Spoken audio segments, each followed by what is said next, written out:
Kenya's path to independence is paved with tales of immense courage and sacrifice, stories that echo through the annals of history.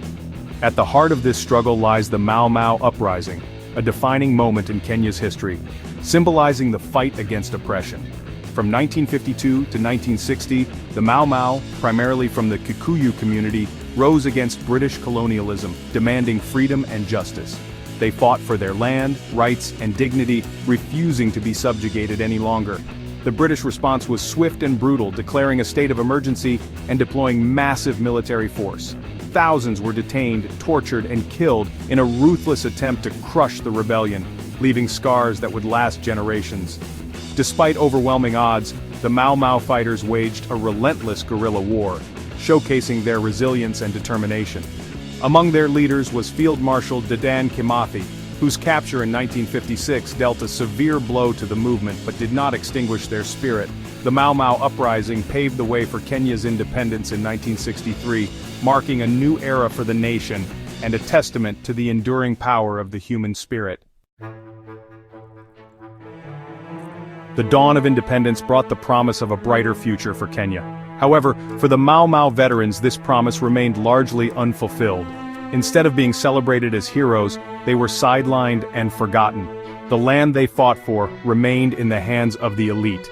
Many veterans found themselves landless and jobless. The government failed to adequately address their needs. The formation of NDEFO in 1968 aimed to purchase land for resettlement, but many veterans lacked the financial means. The struggle for true freedom was far from over, and the fight for recognition and justice was just beginning. The new millennium brought hope for the Mau Mau veterans and their descendants, who had long been marginalized and forgotten.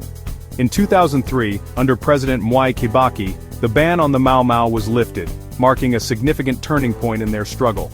This allowed veterans to freely associate, share their stories, and demand justice for the atrocities they endured during the colonial era. The unveiling of a statue of Dedan Kimathi in Nairobi in 2007 was another symbolic victory, honoring the legacy of their struggle. Despite these victories, the fight for comprehensive reparations continued, as many veterans still sought recognition and compensation. Lawsuits were filed, demanding apologies and compensation from the British government for the injustices suffered. These efforts aimed to hold the former colonial power accountable and secure justice for the victims of colonial brutality. The quest for recognition and reparations united many Kenyans in a common purpose, bridging generational and ethnic divides. The fight for justice for the Mau Mau veterans became intertwined with the broader struggle for a more equitable and just society in Kenya. Kenya in the present day stands at a crossroads, a pivotal moment in its history.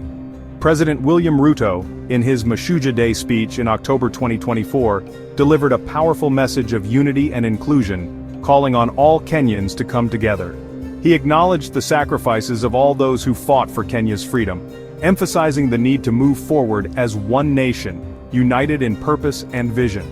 Ruto's words signaled a commitment to confronting the ghosts of the past and building a more equitable future, where every Kenyan has a place. He recognized the diversity of Kenya's heroes, highlighting figures like Mekatilili Wamenza, whose bravery continues to inspire. Ruto's message of inclusivity offered hope for a nation grappling with historical injustices, promising a future where all voices are heard.